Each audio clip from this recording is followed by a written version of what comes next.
ദൈവവചന പഠനത്തിനായിട്ട് ഇയ്യോബിന്റെ പുസ്തകം 1-ാം അധ്യായം 1 മുതൽ 5 വരെയുള്ള വാക്യങ്ങൾ വായിച്ചു കൊള്ളട്ടെ. ഊസ് ദേശത്ത് ഇയ്യോബ് എന്ന് പേരുള്ള ഒരു പുരുഷനുണ്ടായിരുന്നു.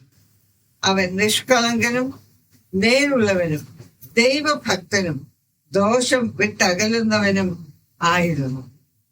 അവന് 7 പുത്രന്മാരും 3 പുത്രിമാരും ജനിച്ചു. അവൻ 7000 ആടും 3000 ഒട്ടകവും 500 കാളയും 500 പെൺകഴുതയുമായ മൃഗസമ്പത്തും ഏറ്റവും വളരെ ദാസജനവും ഉണ്ടായിരുന്നു. അങ്ങനെ അവൻ സകല കിഴക്ക് ദേശക്കാരിലും മഹാനായിരുന്നു. അവന്റെ പുത്രന്മാർ ഓരോരുത്തൻ താന്താന്റെ ദിവസത്തിൽ താന്താന്റെ വീട്ടിൽ വിരുന്ന് കഴിക്കുകയും തങ്ങളോടുകൂടെ ഭക്ഷിച്ചു പാനം ചെയ്യുവാൻ തങ്ങളുടെ 3 സഹോദരിമാരെയും ആളയച്ച് വെളുപ്പിക്കുകയും ചെയ്യുക പതിവായിരുന്നു. എന്നാൽ വിരുന്ന് നാളുകൾ വട്ടം തികയുമ്പോൾ ഇയ്യോബ്, പക്ഷേ എന്റെ പുത്രന്മാർ പാപം ചെയ്തു ദൈവത്തെ ഹൃദയം കൊണ്ട് ത്യജിച്ചു പോയിരിക്കുമെന്ന് പറഞ്ഞ് ആളയച്ച് അവരെ വരുത്തി ശുദ്ധീകരിക്കുകയും നന്നായി രാവിലെ എഴുന്നേറ്റ് അവരുടെ സംഖ്യക്കൊത്തവണ്ണം ഹോമയാഗങ്ങളെ കഴിക്കുകയും ചെയ്യും. ഇങ്ങനെ ഇയ്യോബ് എല്ലായ്പ്പോഴും ചെയ്തു പോന്നു. ഈ വചനങ്ങളാൽ ദൈവം നമ്മെ അനുഗ്രഹിക്കട്ടെ. ദൈവം നമ്മുടെ ഹൃദയങ്ങളോട് സംസാരിക്കട്ടെ. ക്രിസ്തുയേശുവിന്റെ നാമത്തിൽ സ്നേഹ വന്ദനം. ഏതാനും ആഴ്ചകളായി ഞാൻ ഈ പഠന ക്ലാസ്സിൽ നിന്ന് വിട്ടു നിൽക്കുകയായിരുന്നു. എങ്കിലും കർത്താവിന്റെ വിലപ്പെട്ട ദാസന്മാർ ശുശ്രൂഷ തുടർന്നു കൊണ്ടുപോകുന്നു. ഇന്ന് നമ്മൾ പുതിയ ഒരു പുസ്തകം തുറക്കുകയാണ്. ഇയ്യോബിന്റെ പുസ്തകം. ഇയ്യോബിന്റെ പുസ്തകം വേഴ്സ് ബൈ വേഴ്സ് പഠിക്കാനല്ല, അങ്ങനെ നമുക്ക് പഠിക്കുവാൻ കൂടുതൽ സമയം വേണം എന്ന് മാത്രമല്ല, അതിനേക്കാൾ പ്രയോജനം ഈ പുസ്തകത്തിൽ നിന്ന് നമുക്ക് ലഭിക്കേണ്ട ആത്മീക പാഠങ്ങൾ നമ്മുടെ ശ്രദ്ധയിൽ കൊണ്ടുവരുവാൻ കർത്താവിൽ ആഗ്രഹിക്കും. ഒരു പ്രാവശ്യം കൂടെ എല്ലാവർക്കും സ്നേഹവന്ദനം. ഇനി നമുക്ക് ദൈവവചനത്തിലേക്ക് തിരിയാം. കർത്താവെ, വചനത്തെ വാഴ്ത്തി അനുഗ്രഹിച്ച് ഞങ്ങൾക്ക് തരണം. അങ്ങേ മഹത്വപ്പെടുത്താൻ ഞങ്ങൾക്ക് കൃപ തരണം. ക്രിസ്തുയേശുവിന്റെ നാമത്തിൽ തന്നെ. വളരെ വിരളമായി വായിക്കുന്ന ഒരു പുസ്തകമാണ് ഇയ്യോബിന്റെ പുസ്തകം. ഞാൻ ഇതിനെക്കുറിച്ച് ചിന്തിക്കുകയായിരുന്നു. ശോഭയേറും നാടുണ്ട് എന്നുള്ള മനോഹരമായ പാട്ട് നമ്മുടെ കുടുംബ പ്രാർത്ഥനയിലോ സാധാരണ ഒരു കൂട്ടായ്മയിലോ നമ്മൾ പാടാറില്ല. കാരണം അതിനെ പലപ്പോഴും നമ്മൾ ഒരു മരണത്തോട് ബന്ധിപ്പിച്ചായിരിക്കും. ഇയ്യോബിന്റെ പുസ്തകത്തിൽ ഉള്ള ഒരുപാട് ദുഃഖകരമായ അനുഭവങ്ങളൊക്കെ ഉള്ളത് കൊണ്ടും, 2 അതിനകത്ത് ധാരാളം ഈ പദ്യശൈലിയിൽ പൊയറ്റിക് ഫോമിൽ എഴുതപ്പെട്ടിരിക്കുന്നത് കൊണ്ടും പലപ്പോഴും നമുക്കതിനെ വായിക്കാനോ നമുക്ക് താല്പര്യം വരാറില്ല. എങ്കിലും ദൈവം ഈ പുസ്തകത്തിനകത്ത് ഇത് ചേർത്തപ്പോൾ ദൈവശ്വാസീയം എന്ന് പറഞ്ഞതിനകത്ത് ഇയ്യോബിന്റെ പുസ്തകം. ഇയ്യോബിന്റെ പുസ്തകം നമ്മുടെ ഗുണീകരണത്തിനും ആത്മീക വർധനവിനും മതിയായതാണ്. ഈ പുസ്തകം എഴുതിയത് ആരാണെന്ന് ഒരു ഉറപ്പുമില്ല. പല കാര്യങ്ങൾ പല ആളുകളെ കുറിച്ച് ചിന്തിക്കുന്നുവെങ്കിലും ഒരു സെർട്ടനിറ്റി, ഉറപ്പ് ഇല്ല. 42 അധ്യായങ്ങൾ. ഇതിനൊരു നല്ല ഭാഗവും കവിതാ ശൈലിയിലാണ്. അതുകൊണ്ടാണ് ഈ വേദപുസ്തകത്തിന്റെ പോയറ്റിക് ബുക്സ്, അതായത് ഇയ്യോബ്, സങ്കീർത്തനങ്ങൾ, സദൃശവാക്യങ്ങൾ, സഭാപ്രസംഗി, ഉത്തമഗീതം, 5 പുസ്തകങ്ങൾ നടുഭാഗത്താണ് പഴയ നിയമം. ഈ 5 പുസ്തകങ്ങൾക്ക് മുമ്പ് 17 ചരിത്ര പുസ്തകം. ഈ 5 പുസ്തകങ്ങൾക്ക് ശേഷം 17 പ്രവചന പുസ്തകം. അപ്പോൾ 17ഉം 17ഉം 34ഉം 5ഉം കൂടെ കൂടുമ്പോൾ 39 പഴയ നിയമ പുസ്തകം. വളരെ അടുക്കായിട്ടാണ് അത് ചേർത്തിരിക്കുന്നത് എന്ന് എനിക്ക് തോന്നുന്നു. ഈ പുസ്തകത്തിനകത്ത് ധാരാളം ചോദ്യങ്ങളാണ്.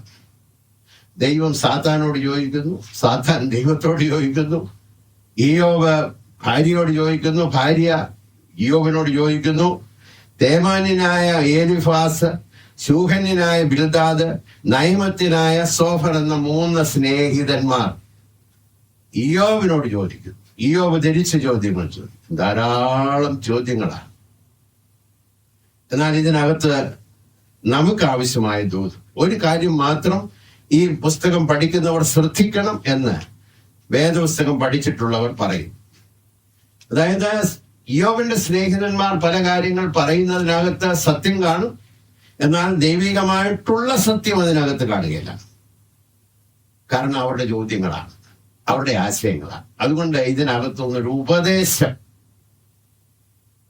കൊണ്ടുവരുന്നതിൽ ശ്രദ്ധിക്കണം. കൊണ്ടുവരരുതെന്നല്ല, എല്ലാ വാക്യങ്ങളിൽ നിന്നും ഉപദേശം കണ്ടെത്താൻ നമുക്ക് കഴിയില്ല. അത് നമ്മുടെ ശ്രദ്ധയിൽ ഉണ്ടായിരിക്കണം എന്ന് പ്രത്യേകമായി നാം ഓർക്കണം. ഇതിന്റെ ആദ്യത്തെ അധ്യായം കഴിഞ്ഞാൽ പിന്നെ 37 അധ്യായങ്ങളിലും ഈ ചോദ്യങ്ങളാണ്. 38 മുതൽ 41 വരെയുള്ള അധ്യായങ്ങളിൽ ദൈവം ഇടപെടുകയാണ്, ദൈവം ഇയ്യോബിനോട്.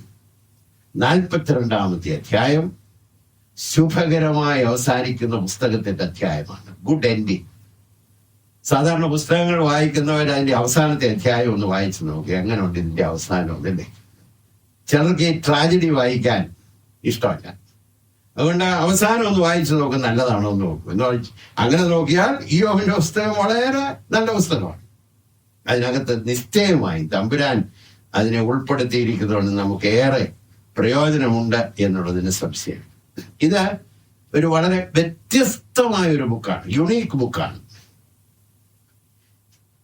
ഇനി നമുക്ക് ഇതിനകത്ത് എന്ത് പഠിപ്പിക്കുന്നു എന്ന് നോക്കാം. ഈ പുസ്തകത്തിനകത്തു നിന്നൊരു പ്രത്യേക സത്യം പുറത്തു വരുന്നു. സാക്ഷാൽ ആരാധന, സാക്ഷാൽ ദൈവഭക്തി എന്താണെന്ന് വളരെ വ്യക്തമായി കാണിക്കുന്നു. യഹോവ തന്നു, യഹോവ എടുത്തു, യഹോവയുടെ നാമം വാഴ്ത്തപ്പെടുമാറാകട്ടെ. അതിൽ കൂടുതൽ ആത്മീക ആഴത്തിൽ ഇറങ്ങി പാടാൻ കഴിയുന്ന ഒരു പാട്ടുണ്ടോ എന്ന് എനിക്ക് അറിഞ്ഞുകൂടാ. ഒരു വിശ്വാസിയുടെ കമ്മിറ്റ്മെന്റിനെ കുറിച്ച് പല രീതിയിൽ നമ്മളെ കമ്മിറ്റ്മെന്റിന് വാക്കുകൾ പറഞ്ഞു കൊടുക്കും വിശ്വാസികൾ. എന്നാൽ ഇവിടെ ഒരു വാക്യമുണ്ട്, അവൻ എന്നെ കൊന്നാലും ഞാൻ അവനായി തന്നെ കാത്തിരിക്കും. ഇയ്യോബ് 13:15. അതിൽ കൂടെ ഒരു കമ്മിറ്റ്മെന്റ് ഇല്ലല്ലോ. എസ്തേറിന്റെ കമ്മിറ്റ്മെന്റ് പോലെ ഇരിക്കുന്നു. 2, ഈ പുസ്തകം നമ്മൾ വായിക്കുമ്പോൾ ഒരു അദൃശ്യ ലോകം ഉണ്ട് എന്നുള്ളത് നമ്മൾ മനസ്സിലാക്കും. ഈ അദൃശ്യ ലോകം നമ്മുടെ ദൃശ്യമായ ലോകത്തെ സ്വാധീനിക്കുന്നുണ്ട് എന്നുള്ളത് ഈ പുസ്തകം പഠിക്കുമ്പോൾ മനസ്സിലാകും. കഷ്ടത എന്ന് പറയുന്നത് ജീവിതത്തിന്റെ ഒരു യാഥാർത്ഥ്യമാണ്, ഇവിടെ മനസ്സിലാക്കുന്ന ഒരു കാര്യമാണ്. അതിനകത്തൊരു എക്സെപ്ഷനും ഇല്ല. ഇങ്ങനെയാണ് 5ാമത്തെ അധ്യായത്തിന്റെ 7ാം വാക്യം. തീപ്പരി ഉയരെ പറക്കും പോലെ മനുഷ്യൻ കഷ്ടതയ്ക്കായി ജനിച്ചിരിക്കുന്നു. ഇയ്യോബിന്റെ വാക്കുകളാണ്. ഇത് ജീവിതത്തിന്റെ ഒരു യാഥാർത്ഥ്യമാണല്ലോ. കഷ്ടതയിൽ കൂടെ പോകുമ്പോൾ ഏറ്റവും ആവശ്യമായിരിക്കുന്നത് എന്താണെന്ന് ഇയ്യോബിന്റെ പുസ്തകം പഠിപ്പിക്കും. ദീർഘക്ഷമ. അതുകൊണ്ടാണ് യാക്കോബിന്റെ ലേഖനത്തിൽ ഇയ്യോബിന്റെ സൗമ്യത നിങ്ങൾ അറിയുന്നല്ലോ എന്ന് പറഞ്ഞത്. ഇവിടെ വിശ്വാസിക്ക് ഏറെ വേണ്ടിയതാണ് ദീർഘക്ഷമ, സൗമ്യത. നമുക്ക് ഏറെ ആവശ്യമായിട്ടുള്ള കാര്യം. പുസ്തകം നമ്മെ പഠിപ്പിക്കുന്ന അടുത്ത കാര്യം, നമ്മുടെ ജീവിതത്തിൽ നാം കടന്നു പോകുന്ന വേദനകൾ വിശ്വാസിയെ സംബന്ധിച്ചിടത്തോളം വളരെ ക്രിയാത്മകമാണ്, പ്രൊഡക്റ്റീവാണ്, ഒട്ടും നഷ്ടമായി. ഈ പുസ്തകം പഠിച്ചാൽ മതി. ഇങ്ങനെയുള്ള വേദനകളിൽ കൂടെ പോയ ഈ മനുഷ്യൻ ഒന്ന് അനുസ്മരിക്കുക. എത്രയോ വർഷങ്ങൾക്ക് മുമ്പ് എഴുതപ്പെട്ട ഈ പുസ്തകം ഇന്നും സ്വാധീനിക്കുന്നു. ആരോ ഒരാൾ പറഞ്ഞു, മനുഷ്യർ കഷ്ടതയിൽ കൂടെ കടന്നു പോകുമ്പോൾ ഒഴുക്കുന്ന കണ്ണുനീരൊപ്പാനുള്ള ഒരു തൂവാലയാണ് ഇയ്യോബിന്റെ പുസ്തകം എന്ന് കേട്ടോ. എനിക്ക് വളരെ യാഥാർത്ഥ്യം പോടുന്നു. Like an handkerchief that wipes away the tears. എത്ര മനോഹരമാണ്. വാസ്തവത്തിൽ അങ്ങനെ ആഴമായ ഒരു പുസ്തകമാണ് ഇവിടെ. ഇങ്ങനെയാണ് 23:10. അവൻ എന്നെ ശോധന ചെയ്യുന്നു. എന്നാൽ ഞാൻ ശോധന കഴിഞ്ഞാൽ ശോധന ചെയ്യപ്പെട്ടു കഴിഞ്ഞാൽ പൊന്നുപോലെ പുറത്തു വരുമെന്ന്. അതിന്റെ അർത്ഥം എന്നാ? ശോധനയ്ക്ക് ഏറെ പ്രയോജനം ഉണ്ടെന്നാ. അപ്പോൾ ജീവിതത്തിൽ ദൈവം ശോധന ചെയ്യുമ്പോൾ ശോധനയ്ക്ക് ഒരു അർത്ഥവത്തായ ശോധനയാണ്. വീണ്ടെടുപ്പുകാരനെ പരിചയപ്പെടുത്തുന്ന ഒരു പുസ്തകമായത്. വേദപുസ്തകത്തിലെ ആദ്യത്തെ പുസ്തകമായി യോബിന്റെ പുസ്തകം. ഉൽപ്പത്തി പുസ്തകം എഴുതുന്നതിന് മുമ്പേ എഴുതപ്പെട്ടതാണ്. തിരിച്ചറിയുന്നതിന്റെ ഭാഷാശൈലിയാണ്. ആ ഭാഷാശൈലി വളരെ പഴക്കമുള്ള ഭാഷാശൈലിയാണ്. എന്നാൽ ഭൂമിയുടെ ആദി, ലോകത്തിന്റെ ആദി എവിടെയാണെന്ന് മനസ്സിലാക്കുന്ന ഉൽപ്പത്തി പുസ്തകത്തിൽ നിന്നാണ്.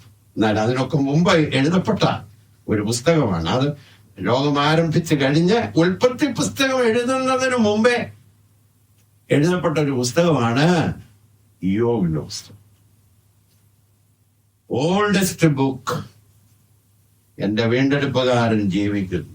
ആലോചിച്ച് നോക്കുകയും ന്യായപ്രമാണം കിട്ടിയിട്ടില്ല. പുതിയ നിയമത്തിലെ കൃപായുഗത്തെ കുറിച്ച് ഒരറിവുമില്ല. ഇതൊന്നും അറിയത്തില്ല. എങ്ങനെയോ അദ്ദേഹത്തിന് അക്കാലത്ത് ഒരറിവുണ്ട്, ഒരു വീണ്ടെടുപ്പുകാരനുണ്ട്. ആ വീണ്ടെടുപ്പുകാരൻ അവസാനം പൊടിമേൽ നിൽക്കുമെന്നും എന്റെ ത്വക്ക് അങ്ങ് അഴിഞ്ഞു പോയി കഴിഞ്ഞാൽ ദേഹസഹിതനായി ഞാൻ അവനെ കാണും. ഇതിൽ കൂടെ വലിയൊരു വീണ്ടെടുപ്പുണ്ടോ? എത്ര മനോഹരം, ഇല്ലയോ? ഇതെല്ലാം പഠിപ്പിക്കുന്ന ഏറ്റവും അവസാനമായി ആത്യന്തികമായ ജയം ദൈവത്തിനുള്ളതാണെന്ന്. അതല്ലയോ 42-ാമത്തെ അധ്യായം. ഇയ്യോബിന് മുമ്പുണ്ടായിരുന്നതിനേക്കാൾ എത്രയോ മടങ്ങ് ഇരട്ടിയായി ദൈവം അവനെ അനുഗ്രഹിച്ചു. ഇതിനകത്തോടെല്ലാം പോയി അവസാനം ആത്യന്തികമായി ഫൈനൽ വിക്ടറി തമ്പുരാനുള്ളതാണ്. ആ ഒരു ചിന്ത മാത്രം ഇന്ന് മതിയല്ലോ. നമ്മുടെ ഇന്നത്തെ ക്ലാസ് കഴിയുമ്പോൾ ഇത് ഉൾക്കൊണ്ടുകൊണ്ട് പോവുക. എന്താ നമ്മുടെ ഹൃദയത്തിൽ ഉൾക്കൊള്ളുന്നത്? ഫൈനലി കർത്താവ് ജയിക്കും. അപ്പോൾ ഇന്നത്തെ അനുഭവം എന്ത് തന്നെയായിരുന്നാലും ഇതിന് അപ്പുറത്ത് ഒരു ജയമുണ്ട് എന്ന് നമ്മെ പഠിപ്പിക്കുന്നു. നമുക്ക് ഈ പുസ്തകത്തിലേക്ക് ഒന്ന് എത്തി നോക്കാം. 3 ഭാഗമായി ഈ പുസ്തകം നമുക്ക് മനസ്സിലാക്കുന്നു. ഒന്ന്, ഒരു ദൈവപുരുഷനെ പരിചയപ്പെടുത്തുന്നു. ഗോഡ്ലി മാൻ. 1-ാമത്തെ അധ്യായത്തിന്റെ 1 മുതൽ 5 വരെയുള്ള വാക്യം. അതാണ് ഇന്നത്തെ വിഷയം. ഗോഡ്ലി മാൻ, ദൈവപുരുഷനായ ഇയ്യോബ്. 2, ദൈവപുരുഷനായ ഇയ്യോബിന്റെ കഷ്ടങ്ങൾ. അത് 1-ാമത്തെ അധ്യായം 6 മുതൽ 41-ാമത്തെ അധ്യായത്തിന്റെ 34-ാമൻ വാക്യം വരെ. ട്രയൽസ് ഓഫ് എ ഗോഡ്ലി മാൻ. ഒരു മനുഷ്യൻ കടന്നു പോകുന്ന ശോധനകൾ. 3, ശോധനയിൽ കൂടെ വിജയശ്രീലാളിതനായി വരുന്ന ദൈവപുരുഷൻ. Godly man who triumphantly overcomes the trouble. ഇനി നമുക്ക് ഈ വാക്യങ്ങളിലേക്ക്, ഇന്നത്തെ ചിന്താവിഷയത്തിലേക്ക് നോക്കാം. ഇയ്യോബ് എന്ന പേരുള്ളൊരു പുരുഷൻ ഉണ്ടായി എന്ന് പറഞ്ഞാൽ അതിന്റെ അർത്ഥം ഇദ്ദേഹം ഒരു ചരിത്ര പുരുഷനായിരുന്നെന്നാണ്. ചിലരൊക്കെ ചിന്തിക്കുന്നു ഇത് ഒരു അലിഗോറിക്കൽ വർക്ക് എന്ന് പറഞ്ഞാൽ ഉപമ പോലെ തമ്പുരാൻ ഇതിനകത്ത് എഴുതി ചേർത്തതാണ് നമ്മളെ കുറച്ച് പാഠങ്ങളൊക്കെ പഠിപ്പിക്കാൻ. അങ്ങനെയല്ല. ഒരു പുരുഷൻ ഉണ്ടായിരുന്നു. അപ്പോൾ അങ്ങനെ തന്നെയാണ് അവിടെ പറഞ്ഞിരിക്കുന്നത്. അതിനെക്കുറിച്ച് മനസ്സിലാക്കാൻ യെഹെസ്കേലിന്റെ പുസ്തകം 14-ാം അധ്യായം 14-ാം വാക്യത്തിൽ പ്രവാചകനായ യെഹെസ്കേല് ദേശത്തെ നശിപ്പിക്കാതിരിക്കാൻ ആരെല്ലാം ഇറങ്ങി വന്നാലും നടക്കുകയില്ലെന്ന് പറഞ്ഞ കൂട്ടത്തിൽ ഇപ്രകാരം പറഞ്ഞു: നോഹ, ദാനിയേൽ, ഇയ്യോബ് എന്ന 3 പുരുഷന്മാരിൽ അതിലുണ്ടായിരുന്നാലും അവർ തങ്ങളുടെ നീതിയാൽ സ്വന്തം ജീവനാൽ മാത്രമേ രക്ഷിക്കത്തുള്ളൂ. അപ്പോൾ അവര് പറയാണ് ഈ പുരുഷന്മാർ വന്നാലും, ആ പുരുഷന്മാർ വന്നാലും എന്നുള്ള കൂട്ടത്തിനകത്ത് ഇയ്യോബ്, ദാനിയേല്, നോഹ. ഇപ്പൊ നോഹയും ദാനിയേലും ചരിത്ര പുരുഷന്മാരായി നാം അറിയപ്പെടുമ്പോൾ പ്രവാചകനായ എസ്കേൽ പറയുന്നത് ഇയ്യോബ് ഒരു ചരിത്ര പുരുഷനായിരുന്നു, അബ്രഹാമിന് മുമ്പുള്ള കാലഘട്ടത്തിലാണ് എന്ന് അനേകർ കരുതുന്നു. ചിലർ അബ്രഹാമിന്റെ സന്തതികളായ യാക്കോബിന്റെ കാലഘട്ടത്തിൽ ജീവിച്ചു എന്നും പറയുന്നു. ഇദ്ദേഹം എവിടെ പാർത്തിരുന്നു? ഊസ് ദേശത്ത്. അങ്ങനെയാണല്ലോ ഒന്നാമത്തെ വാക്യത്തിൽ പറഞ്ഞിരിക്കുന്നത്, ഊസ് ദേശത്ത്. ഊസ് ദേശം എന്ന് പറയുമ്പോൾ പഴയ കാലത്ത് അവിടെ പാർത്തിരുന്ന ആളുകളുടെ പേരിൽ ദേശം അറിയപ്പെട്ടിരുന്നു. അപ്പോ പഴയ നിയമം വായിക്കുമ്പോ പലരെ കുറിച്ച് അവിടെ പറഞ്ഞിട്ടുണ്ട്. ഇനിയും വിലാപങ്ങളുടെ പുസ്തകം 4:21 ഊസ് ദേശത്ത് പാർക്കുന്ന ഏദോം പുത്രിയെ സന്തോഷിക്കുക. അപ്പോൾ വിലാപങ്ങളുടെ പുസ്തകത്തിൽ യിരെമ്യാവ് പറയുമ്പോൾ യിരെമ്യാവിന്റെ ചിന്തയിൽ ഊസ് ദേശത്തെ കുറിച്ച് വരുന്നു. ഈ സിറിയയുടെ തെക്ക് ഭാഗമാണെന്നൊക്കെ ചിലർ ചിന്തിക്കുന്നു. വ്യക്തമായി അറിയാത്തതിനെ കുറിച്ച് നമ്മൾ മുറുകെ പിടിക്കേണ്ട കാര്യമില്ല. നന്നായി അറിയാവുന്ന കാര്യങ്ങൾ മുറുകെ പിടിച്ച ഊസ് ദേശത്ത് അദ്ദേഹം പാർത്തിരുന്നു. ആരാമിന്റെ പുത്രന്മാർ ഊസ്, ഉൽപ്പത്തി 10:23 കൂൾ, ഗേദർ, മസ് എന്നീ 4 പേരെ കുറിച്ച് പറഞ്ഞിട്ടുണ്ട്. ഉൽപ്പത്തി 36:28 ദീസാന്റെ പുത്രന്മാർ ഊസും ആരാനുമായിരുന്നു. അപ്പോൾ ഇങ്ങനെയുള്ള ആളുകൾ ജീവിച്ചിരുന്നു, ആളുകൾ പാർത്തിരുന്ന സ്ഥലമായിരിക്കാം. ഏതായാലും ചരിത്ര പുരുഷൻ ഊസ് ദേശത്ത് പാർത്തിരുന്നു. ഇനി നമുക്ക് ഇദ്ദേഹത്തിന്റെ ചില അനുഗ്രഹങ്ങളൊന്ന് നോക്കാം. 1 ഇയ്യോബ് 2 7 പുത്രന്മാരും 3 പുത്രിമാരും ജനിച്ചു. ബിഗ് ഫാമിലി, വലിയൊരു അനുഗ്രഹം കേട്ടോ. ഇപ്പോഴാ നമ്മളൊക്കെ മനസ്സിലാക്കുന്നത് അത് അനുഗ്രഹമാണ്. 7 പുത്രന്മാരും 3 പുത്രിമാരും. അതിനെ ഒരല്പം കൂടെ അനുഗ്രഹം ചേർത്തിട്ടുണ്ട്. എന്നാന്നറിയാമോ? എന്റെ 4-ാം വാക്യം നോക്കി, അവന്റെ പുത്രന്മാർ ഓരോരുത്തൻ താന്താന്റെ ദിവസത്തിൽ ബർത്ത്ഡേ ആയിരിക്കണം, താന്താന്റെ വീട്ടിൽ വിരുന്ന് കഴിക്കുകയും തങ്ങളോടുകൂടെ ഭക്ഷിച്ച് പാനം ചെയ്യുവാൻ തങ്ങളുടെ 3 സഹോദരിമാരെയും ആളയച്ച് വിളിപ്പിക്കുകയും ചെയ്യുക പതിവായിരുന്നു. പറഞ്ഞാൽ ഈ 10 പേർക്കും തമ്മിൽ വലിയ ഐക്യത ഉണ്ടായിരുന്നു. അപ്പൊ ആ മനുഷ്യൻ ഒരു ഭാഗ്യവാനായ മനുഷ്യനാണ്. 10 മക്കളുണ്ടെന്ന് പറയുന്നത് സന്തോഷമാണ്. ഈ 10 ചേർന്ന് വസിക്കുന്നു എന്ന് കേൾക്കാൻ ഭാഗ്യം ലഭിച്ചാൽ ആ അപ്പൻ എന്തൊരു സന്തുഷ്ടനായ മനുഷ്യനല്ലയോ. ഓ, ഈസ് എ ബ്ലെസ്ഡ് മാൻ. അനുഗ്രഹിക്കപ്പെട്ട മനുഷ്യനാണ്. United family. ഇനി നോക്കിക്കാട്ടെ അദ്ദേഹത്തെ കുറിച്ച് പറഞ്ഞിരിക്കുന്നത് സമ്പത്തുള്ളൊരു മനുഷ്യനായിരുന്നു. അക്കാലത്ത് ഈ സ്വർണവും വെള്ളിയും ബാങ്ക് ഡിപ്പോസിറ്റും ഒന്നുമല്ലായിരുന്നു അന്നത്തെ വെൽത്ത്. അന്ന് മൃഗസമ്പത്താണ് ഒരു മനുഷ്യന്റെ സമ്പത്ത്. അബ്രഹാമിന്റെ സമ്പത്ത് പറയുമ്പോഴും കന്നുകാലികളെ കുറിച്ചൊക്കെ പറയും, ആടുമാടുകളെ കുറിച്ചൊക്കെ പറയും. ലോകത്തിന്റെ സമ്പത്തിനെ കുറിച്ച് പറഞ്ഞപ്പോൾ അവരുടെ ആടുമാടുകളെ കുറിച്ചാണ് പറയുന്നത്. നോക്കിക്കാട്ടെ, അവന് 7000 ആടും, 3-ാം വാക്യം, 3000 ഒട്ടകവും 500 ഏർ കാളയും 500 വെൺകഴുതിയുമായ മൃഗസമ്പത്തുള്ളൊരു മനുഷ്യനായിരുന്നു. ആ സമ്പത്തിന് ഒരല്പം കൂടെ മാറ്റുകൂട്ടുന്ന ഒരു കാര്യമുണ്ട്. വളരെ ദാസജനവും ഉണ്ടായിരുന്നു. ഒരു പരിവാരമായിരുന്നു അതിൻ്റെ അർത്ഥം. ഇദ്ദേഹത്തിന് വലിയൊരു പരിവാരം. ഈ 3000 ഒട്ടകം ഒന്ന് ചിന്തിച്ചു നോക്കിക്കോണേ. ഇത്ര 7000 ആട്. ഞാനിങ്ങനെ മനസ്സിൽ കൂടെ ചിന്തിച്ച് 5 എണ്ണം വീട്ടിലുണ്ടെങ്കിൽ ആട് 5 എണ്ണം എന്തോ ഒരു ശബ്ദമായിരിക്കും. 7000. അത്ര സമ്പത്തുള്ളൊരു മനുഷ്യൻ. ഇതെല്ലാം നോക്കാൻ ദാസ ജനമുള്ളൊരു മനുഷ്യൻ. Very rich. ഇപ്പൊ മക്കളുണ്ട്, അവർക്ക് ഐക്യതയുണ്ട്, ആവശ്യത്തിലും അധികം സമ്പത്തും ഉണ്ട്. അങ്ങനെ അവൻ പൂർവ്വദിഗ്വാസികളിൽ മഹാനായിരുന്നു. റെപ്യൂട്ടേഷൻ എന്ന് പറയും, പ്രസിദ്ധനായി, ഭയങ്കര പേരായിരുന്നു. പേര് സമ്പാദിച്ച ഒരു മനുഷ്യൻ. ചിലർക്ക് ഇതെല്ലാം ഉണ്ടെങ്കിലും പേരില്ലല്ലോ. ഇദ്ദേഹത്തിന് അങ്ങനെയില്ല. ഇതെല്ലാം ഉണ്ട്, താനും സൽപ്പേരും ഉണ്ട്. ഒരു കീർത്തി പറഞ്ഞാൽ വളരെ അനുഗ്രഹിക്കപ്പെട്ട ഒരു മനുഷ്യൻ, പ്രസിദ്ധനായ മനുഷ്യൻ, സകല പൂർവ്വദിഗ്വാസികളിലും മഹാനായിരുന്ന മനുഷ്യൻ. ഞാൻ ഇദ്ദേഹത്തിന്റെ ഏറ്റവും വലിയ അനുഗ്രഹം എന്താണെന്ന് പറയാൻ പോവാം. 8-ാമത്തെ വാക്യം നോക്കിക്കാട്ടെ, അതിന്റെ ആദ്യ ഭാഗം. യഹോവ സാത്താനോട്, എന്റെ ദാസനായ ഇയ്യോബിന്മേൽ. അപ്പോൾ ഓസ് ദേശത്ത് വസിച്ചിരുന്ന ഒരു പുരുഷനെന്നാണ് ചരിത്രകാരൻ പറഞ്ഞത്. തമ്പുരാൻ ഇദ്ദേഹത്തെ പരിചയപ്പെടുത്തിയപ്പോ എന്താ പറഞ്ഞെന്നറിയാമോ? അവിടെ പാർക്കുന്ന ഒരു പുരുഷനെന്നല്ല പറഞ്ഞേ, എന്റെ ദാസൻ. നമ്മൾ പറയും കർത്താവിന്റെ ദാസന്മാരാണ് നമ്മൾ, അതിനകത്ത് നമ്മുടെ ഒരു സന്തോഷമാണ് പറയുന്നത്. പക്ഷെ തമ്പുരാൻ പറയുമ്പോൾ അതിന് വലിയ മാറ്റം. മൈ മാൻ, എന്റെ ദാസൻ. ആ ഒരു പദവിയിലേക്ക് ഉയരാൻ ഭാഗ്യം ലഭിച്ച എത്ര സന്തോഷം. My servant. അപ്പോൾ വാസ്തവത്തിൽ ദൈവത്താൽ അനുഗ്രഹിക്കപ്പെട്ട ഒരു മനുഷ്യൻ. ഇനി അദ്ദേഹത്തിന്റെ കാതലായ ജീവിത മേഖലയിലേക്ക് നീങ്ങാൻ പോവുകയാണ്.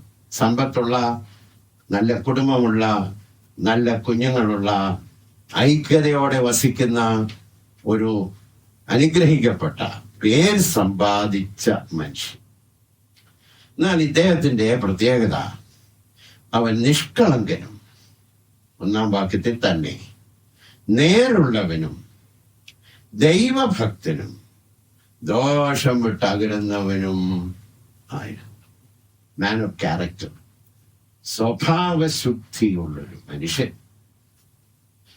സാധാരണഗതി ഇത്രയും സമ്പത്ത്, ഇത്രയും സൗകര്യവും, ഇത്രയും ജീവിത വഴികളും ഒക്കെ ഉണ്ടെങ്കിൽ കുഴഞ്ഞു പോകാനാ സാധ്യത. എന്നാൽ അങ്ങനല്ല. ഇതങ്ങോട്ട് വർദ്ധിച്ചു വന്നിട്ടും ഈ മേഖലയിലൊന്നും ഒരു കേടുമില്ല. സ്വഭാവശുദ്ധിയുള്ളൊരു മനുഷ്യൻ, ദോഷം വിട്ട് അകലുന്നവൻ. ഞാൻ ഇപ്രകാരം അദ്ദേഹത്തെ കുറിച്ച് പറയാൻ ആഗ്രഹിക്കുന്നു. ദൈവം പ്രകീർത്തിച്ച മനുഷ്യൻ, കമൻഡഡ് ബൈ ഗോഡ്. പിശാച് നോട്ടം ഇട്ട മനുഷ്യനുമാണ്. സാത്താനോട് ദൈവം ചോദിക്കുന്നുണ്ട്, നീ ഇയ്യോബിന്റെ മേൽ നിന്റെ ദൃഷ്ടി വെച്ചോന്ന്, അല്ലേ? ഞാൻ നിങ്ങളൊക്കെ പ്രാർത്ഥിക്കുന്ന ഒരു പ്രാർത്ഥനയുണ്ട്. എന്താണെന്നറിയോ? കർത്താവേ, ദുഷ്ടനായവൻ നോക്കാതെ വണ്ണം ഞങ്ങളെ കാത്തോണേ എന്നില്ലേ? ഇങ്ങനൊക്കെ ജീവിച്ചാലേ നോക്കത്തുള്ളൂ. സാധാരണ രീതിയിൽ ജീവിച്ചാൽ അദ്ദേഹം നോക്കുകയൊന്നുമില്ല. നമ്മള് പലപ്പോഴും പറയാറുണ്ട്, ദുഷ്ടന്റെ കണ്ണിൽ പെടാതെ കർത്താവെ കാത്തോളുന്നല്ലേ. ആത്മാർത്ഥമായ ഒരു ആശയമാണ് കേട്ടോ, അതിനകത്ത് തെറ്റൊന്നുമില്ല. പക്ഷെ ഇദ്ദേഹത്തെ ദുഷ്ടൻ നോക്കാതിരിക്കാൻ ഒക്കത്തില്ല. അദ്ദേഹത്തിന്റെ പദ്ധതിക്ക് ഒരു പ്രയാസം ഉണ്ടാക്കുന്ന മനുഷ്യനാണ്. He creates problem for the evil kingdom. ദുഷ്ടരാജ്യത്തിന് ദോഷം വരുത്തുന്ന ഈ മനുഷ്യനെ പിശാച് നോക്കാതിരിക്കൂ. അപ്പോൾ ദൈവത്താൽ പ്രകീർത്തിക്കപ്പെട്ടവനും ദുഷ്ടന്റെ നോട്ടപ്പുള്ളിയുമായ, അങ്ങനെ പറഞ്ഞാൽ ശരിയായിരിക്കോ, നോട്ടപ്പുള്ളിയുമായ ഇയ്യോബ്. നമുക്ക് അതിലേക്ക് ഒന്ന് നോക്കാം. ദൈവം ഈ സ്വഭാവത്തെ കുറിച്ച് എല്ലാം പറഞ്ഞിട്ട് 8-ാമത്തെ വാക്യത്തിൽ, ആദ്യ വാക്യത്തിൽ പൊതുവായി പറഞ്ഞിരിക്കുന്നത് തമ്പുരാൻ ഏറ്റു പറയുന്നുണ്ട്. അവിടെയാണല്ലോ വിജയം. ഇത് 2-ാമത്തെ അധ്യായത്തിലും ഇതേ വാചകം വീണ്ടും ആവർത്തിക്കുന്നു. 1-ാമത്തെ അധ്യായത്തിന് 1-ാമത്തെ വാക്യത്തിലും, 1-ാമത്തെ അധ്യായത്തിന്റെ 8-ാമത്തെ വാക്യത്തിലും, 2-ാമത്തെ അധ്യായത്തിന്റെ 3-ാമത്തെ വാക്യത്തിലും ആവർത്തിച്ച് പറയുന്നുണ്ട്. അപ്പോൾ അത്ര ശ്രദ്ധേയമാണ് അദ്ദേഹത്തിന്റെ ജീവിത ശൈലി. നോക്കാട്ടെ, നിഷ്കളങ്കനും നേരുള്ളവനും ദൈവഭക്തനും ദോഷം വിട്ടകലുന്നവനും,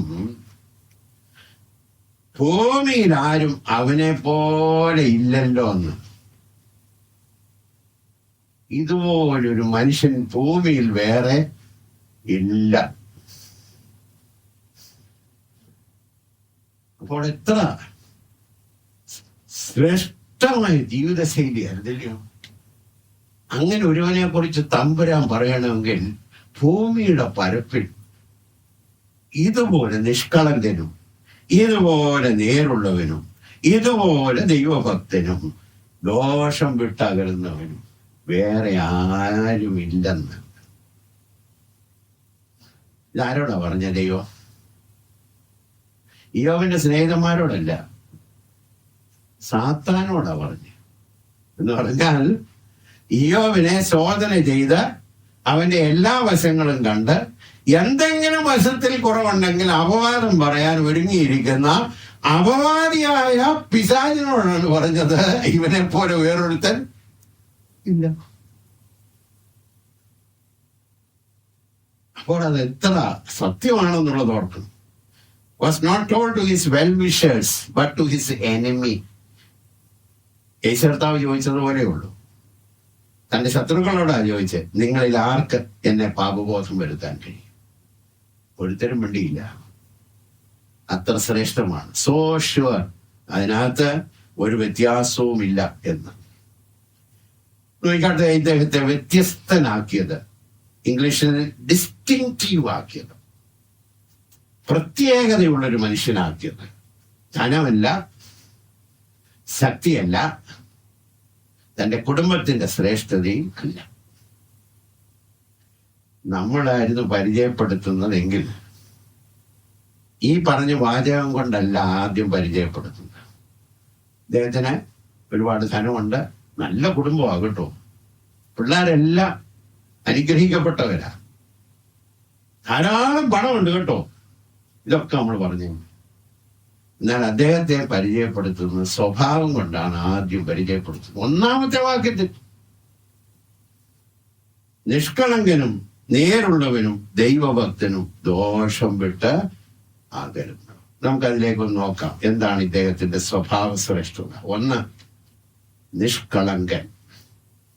ഇംഗ്ലീഷ് ഭാഷയിൽ ബ്ലെയിംലെസ് എന്നാണ് അതിന്റെ അർത്ഥം. എന്ന് പറഞ്ഞാൽ അപവാദം ഒന്നും പറയാൻ കഴിയാതെ വണ്ണം ഉന്നതമായ ധാർമ്മിക നിലവാരം നിലനിർത്തുന്ന ഭക്തൻ. എനിക്കങ്ങോട്ട് ചിന്തിക്കാൻ പറ്റില്ല. അപവാദം ഒന്നും എന്ന് പറഞ്ഞാൽ അപവാദം ഒന്നും എത്ര ശ്രമിച്ചു നോക്കിയാലും അപവാദം ഒന്നും പറയാൻ കഴിയാതെ വണ്ണം ധാർമ്മികമായ ഉന്നത നിലവാരം നിലനിർത്തുന്ന ഒരു മനുഷ്യൻ. നമുക്കിതൊന്ന് മനസ്സിലാക്കാൻ ശ്രമിക്കാം.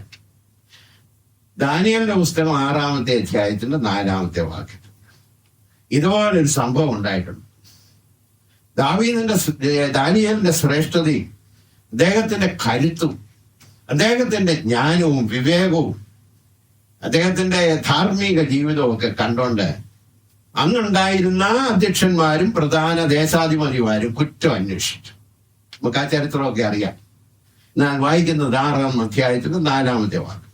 ആകയാൽ അധ്യക്ഷന്മാരും പ്രധാന ദേശാധിപന്മാരും രാജ്യം സംബന്ധിച്ച് ദാനിയേലിന് വിരോധമായി കാരണം കണ്ടെത്തുവാൻ അന്വേഷിച്ചു. അപ്പോൾ അവരുടെ അന്വേഷണം എന്ന് പറഞ്ഞാൽ ഇതിനകത്തൊരു കാരണം കണ്ടെത്തണം. എന്നാൽ യാതൊരു കാരണവും കുറ്റവും കണ്ടെത്തുവാൻ അവർക്ക് കഴിഞ്ഞില്ല. അരിച്ചു പെറുക്കി നോക്കിയിട്ട് ഒരു കാര്യം പോലും കണ്ടെത്താൻ കഴിഞ്ഞില്ല. അതാണ് നിഷ്കളങ്കത.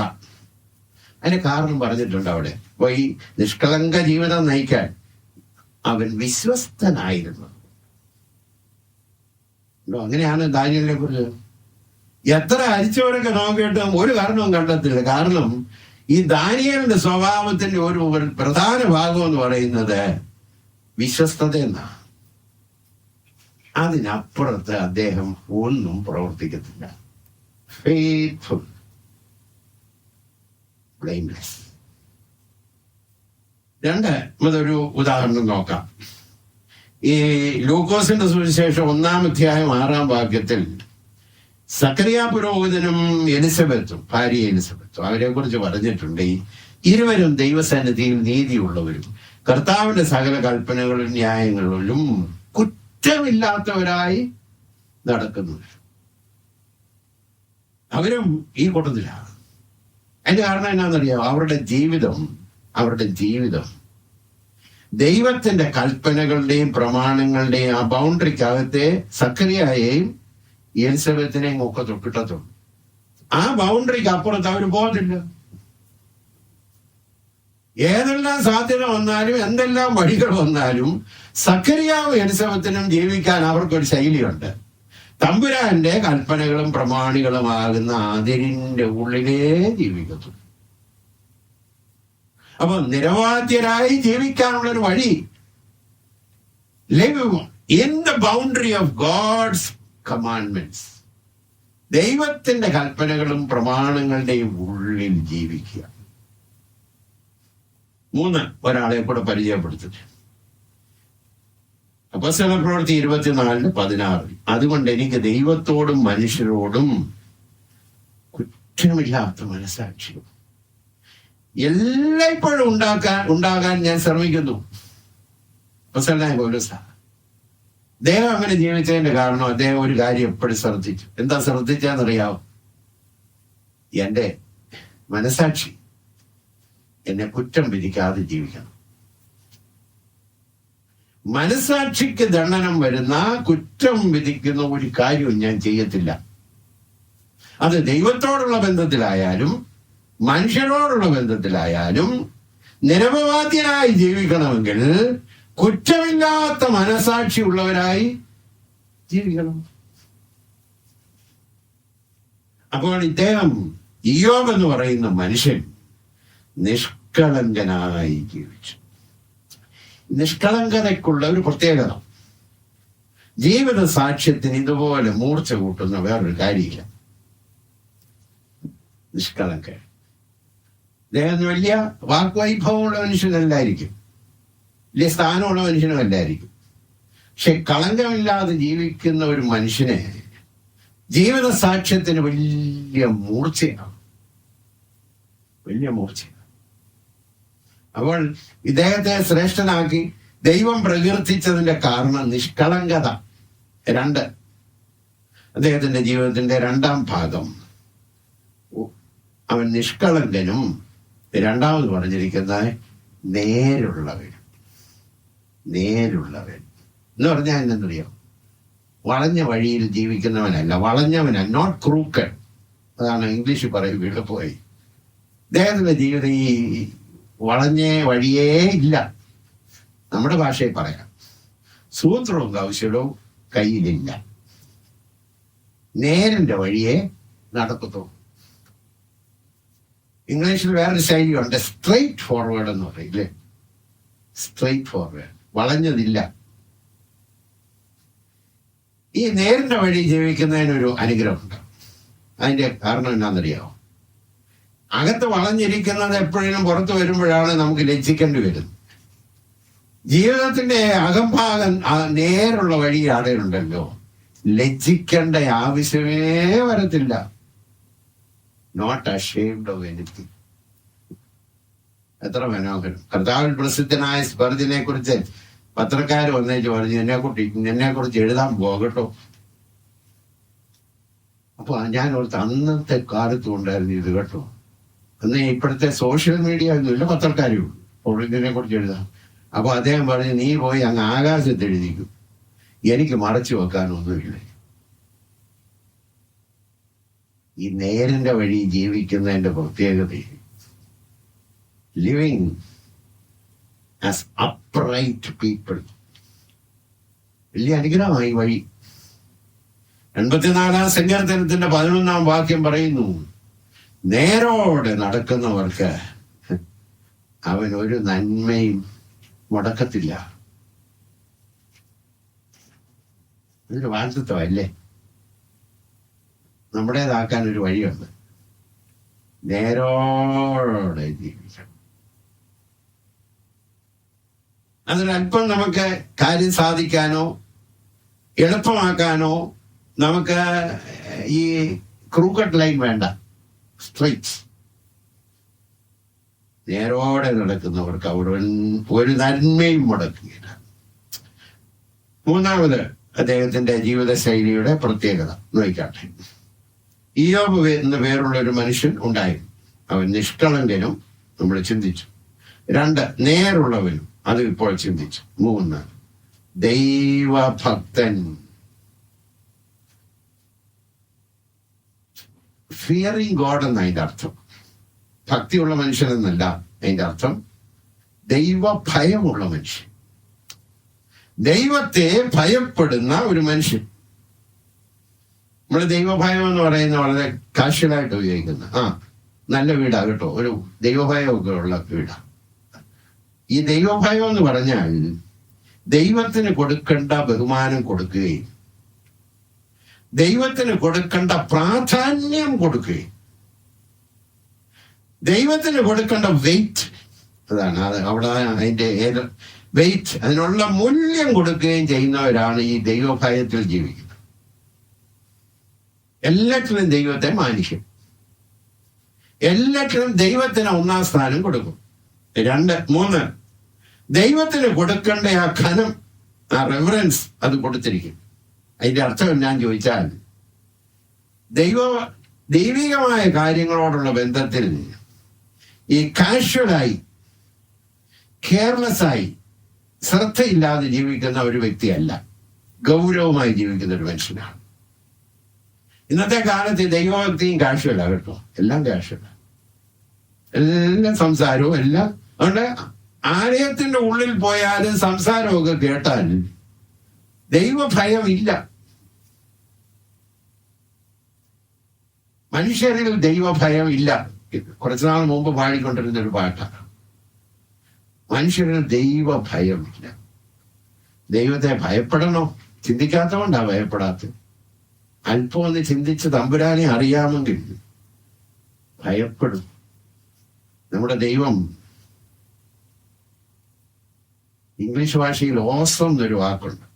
ഇപ്പൊ പുതിയ തലമുറ എല്ലാറ്റിനും ഓസം എന്ന് പറയുന്നത് എന്തുകൊണ്ട് കേട്ടാലും പറയും ഓസമാണ്. ഈ ഓസം എന്നൊരു പറയുന്ന വാക്കുണ്ടല്ലോ, തമ്പുരാന് മാത്രമേ ചേർത്തു. Awesome God. യേശുകർത്താവ് ഇപ്രകാരം മത്തായി 10:28 പറഞ്ഞു, ഈ ദേഹിയെ കൊല്ലുവാൻ കഴിയാതെ ദേഹത്തെ കൊല്ലുന്നവരുണ്ടല്ലോ ലോകത്തിലെ, നിങ്ങൾ അവരെയൊക്കെ പേടിയാണല്ലോ നിങ്ങൾക്ക്. പക്ഷെ നിങ്ങൾ അവരെ പേടിക്കണ്ട. ദേഹത്തെയും ദേഹിയെയും നരകത്തിൽ നശിപ്പിപ്പാൻ കഴിയുന്നവനെ ഭയപ്പെടും. ഇബ്രായ ലേഖനം 12:28-29. ആകയാൽ ഇളകാത്ത രാജ്യം നാം പ്രാപിക്കുന്നത് കൊണ്ട് നാം നന്ദിയുള്ളവരായി ദൈവത്തിന് പ്രസാദം വരുമാനം ഭയഭക്തിയോടും കൂടെ സേവ ചെയ്യുക.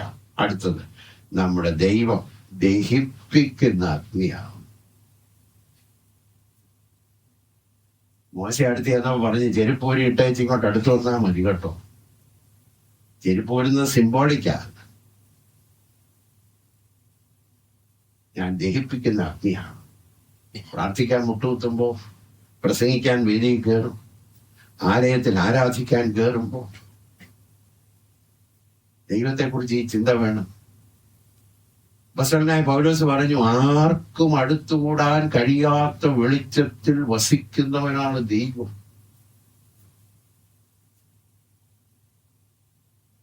ദൈവത്തെ കുറിച്ചുള്ളൊരു ഭയം. എന്താ ഈ ദൈവഭയത്തിന്റെ പ്രത്യേകത? 1, പാപത്തിൽ നിന്ന് മാറി ജീവിക്കാൻ നമ്മളെ സഹായിക്കുന്നത് ഈ ദൈവഭയമാണ്. പാപത്തെ ലഘുവായി കണ്ട് പാപത്തോട് വിളയാടി ജീവിക്കുന്നതിന്റെ കാരണം ദൈവഭയം ഇല്ലാത്തതുകൊണ്ടാണ്. ദൈവം ആരാണെന്നും ദൈവം എന്ത് ചെയ്യുമെന്നും ദൈവം കാണുന്നു എന്നും പാപത്തെ ശിക്ഷിക്കുമെന്നും മനഃപൂർവമായി അറിയാമെങ്കിൽ ഇച്ചിരി ഭയപ്പെട്ടേ ജീവിക്കത്തുള്ളൂ.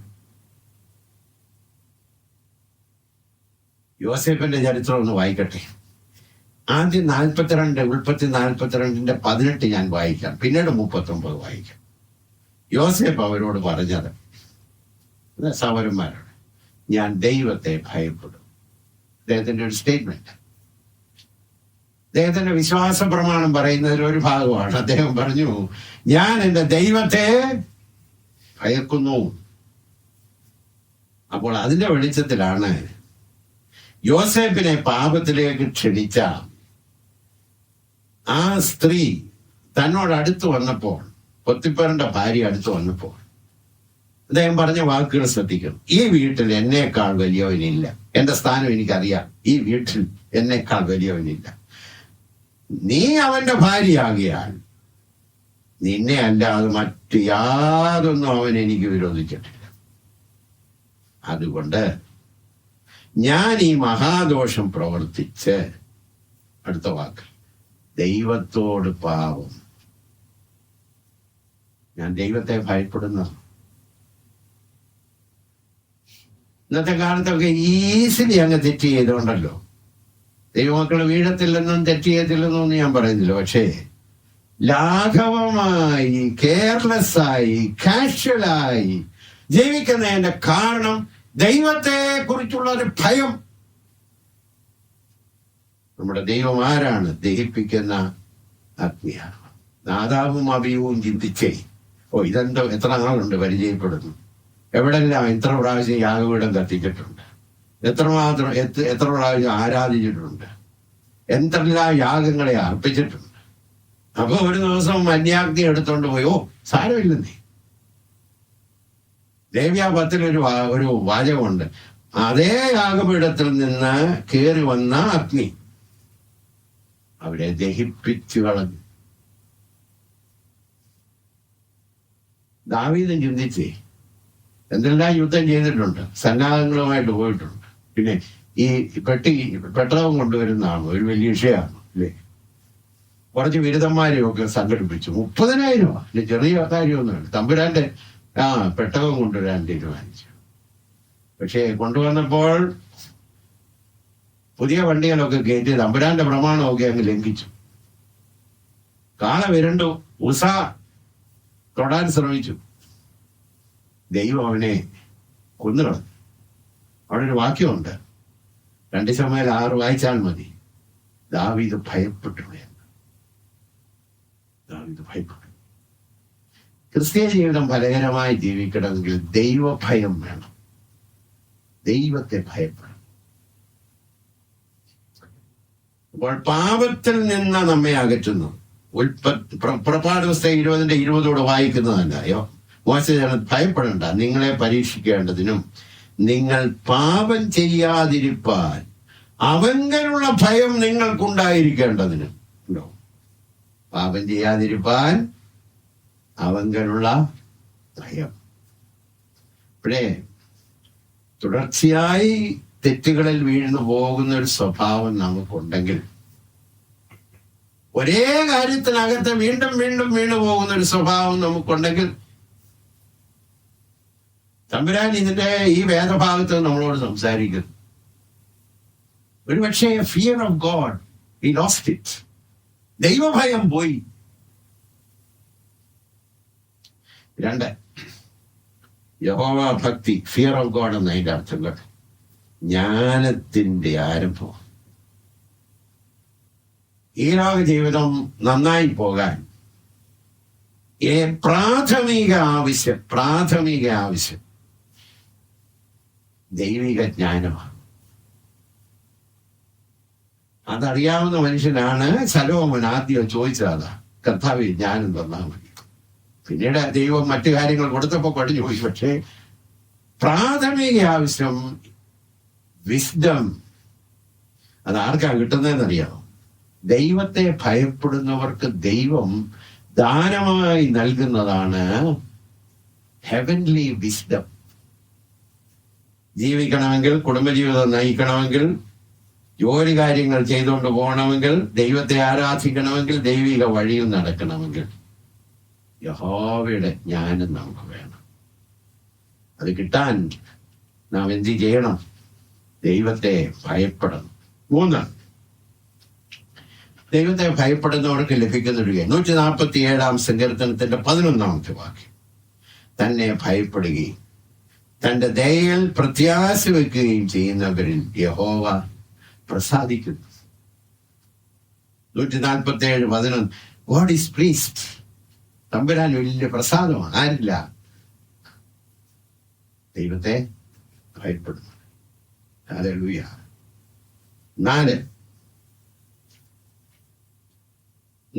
ലൂക്കോസിന്റെ സുവിശേഷം 1-ാം അധ്യായം 50-ാമത്തെ വാക്യം. അവനെ ഭയപ്പെടുന്നവർക്ക് അവന്റെ കരുണ തലമുറയോളം ഇരിക്കുന്നു. അപ്പൊ ഈ ദൈവിക കരുണ ആർക്കാന്നറിയാം? തന്നെ ഭയപ്പെടും.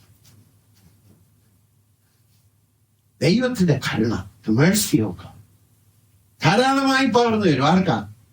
തന്നെ ഭയപ്പെടുന്നു. Price the Lord. 3 സ്വഭാവങ്ങൾ നമ്മൾ കണ്ടു. 1, നിഷ്കളങ്കൻ.